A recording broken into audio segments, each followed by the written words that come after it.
चंचल, ए चंचल, उठ बेटा, आज कबाड़ इकट्ठा करने नहीं जाना क्या? चंचल ऊँघते हुए बोला। माँ, थोड़ी देर सोने दो ना माँ।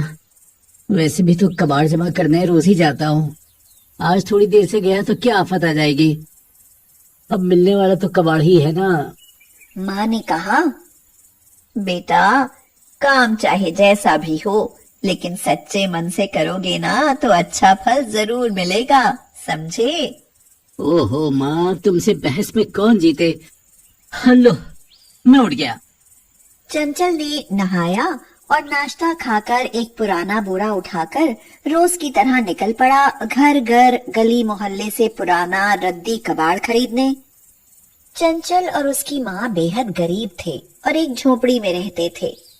रूखी सूखी खाने की खातिर 15 वर्षीय चंचल घर घर जाकर पुराना कबाड़ कम दाम में खरीदकर उसे भंगार वाले सेठ के दुकान पर कुछ अच्छी कीमत पर बेचकर रुपए लेता और उसी रुपए से रोज उनके घर चूल्हा जलता था। एक दिन चंचल रोज की तरह कबाड़ इकट्ठा करने गया। रास्ते में उसे जंगल के पास एक पुरानी जंग लगी थाली दिखाई पड़ी। चंचल ने उसे कबाड़ में बेचने की सोचकर अपनी बोरी में डाल दिया और आगे कबाड़ चीजें खरीदने के लिए बस्ती में चला गया। उस दिन खूब सारा कबाड़ इकट्ठा हुआ और कबाड़ी सेठ को बेचकर चंचल ने अच्छे पैसे कमाए। लेकिन रास्ते में घर आते समय कुछ बदमाश लोगों ने चंचल को मार पीट कर उसके सारे रुपए छीन लिए।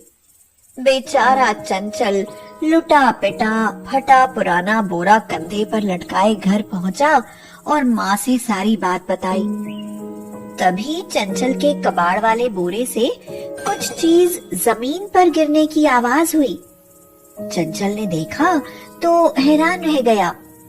वो वही टूटी फूटी पुरानी थाली बोरी से गिरी थी जिसे उसने जंगल से उठाया था। लेकिन सारा कबाड़ तो उसने बेच दिया था। फिर न जाने कैसे वह थाली बोरी में ही छूट गई थी। माँ तब तक रसोई से अनाज का डिब्बा लाकर उसे पलटकर चंचल को दिखाते हुए बोली, देख ले बेटा, घर में अनाज बिल्कुल नहीं है। आज तो भूखा ही सोना पड़ेगा।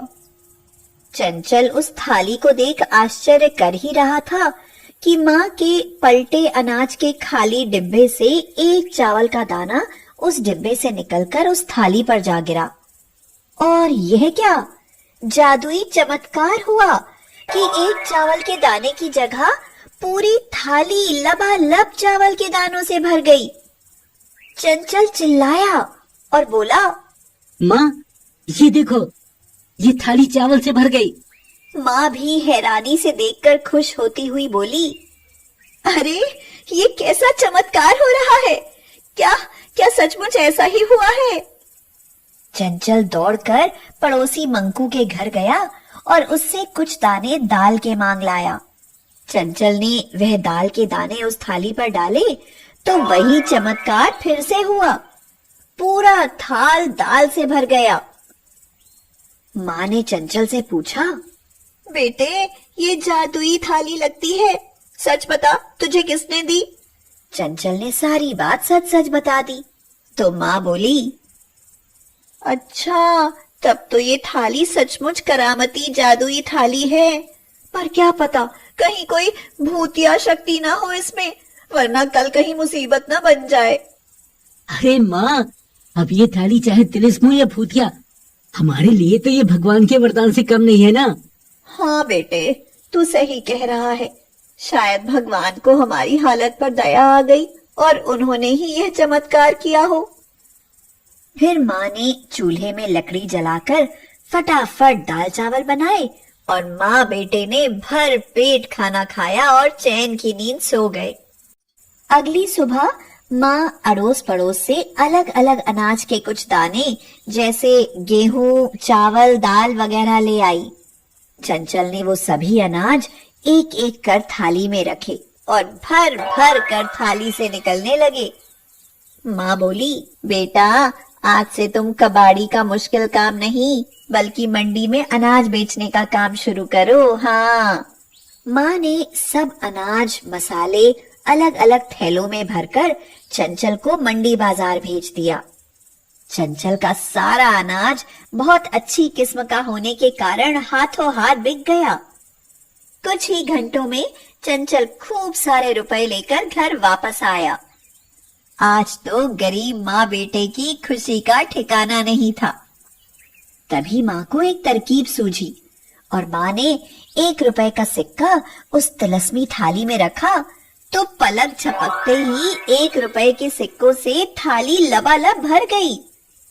उसके बाद तो उनके वारे न्यारे हो गए। माँ और चंचल ने मिलकर 100 रुपए के एक नोट से बार बार उस थाली से भर भर कर 100 रुपए के ढेर सारे नोट निकाल लिए। फिर माँ ने उनके गांव के सबसे अच्छे कारीगर को बुलाकर एक बहुत सुंदर आलीशान हवेली बनाने का काम दिया। उसे उन्होंने बोरी भरकर 100 रुपए के नोट इस काम के लिए दिए। कारीगर की तो आंखें फटी की फटी रह गईं जब इतने सारे नोट उसने एक साथ देखे। उसने कुछ ही महीनों में एक ऐसी आलीशान महलनुमा हवेली बना दी कि पूरा गांव चकरा गया। सब गांव भर में आग की तरह यह खबर फैल गई कि कबाड़ी चंचल की तो लॉटरी लग गई है। सब लोग उनसे तरह तरह की मदद मांगने आने लगे और कुछ ही समय में चंचल और माँ सबके चहीते बन गए।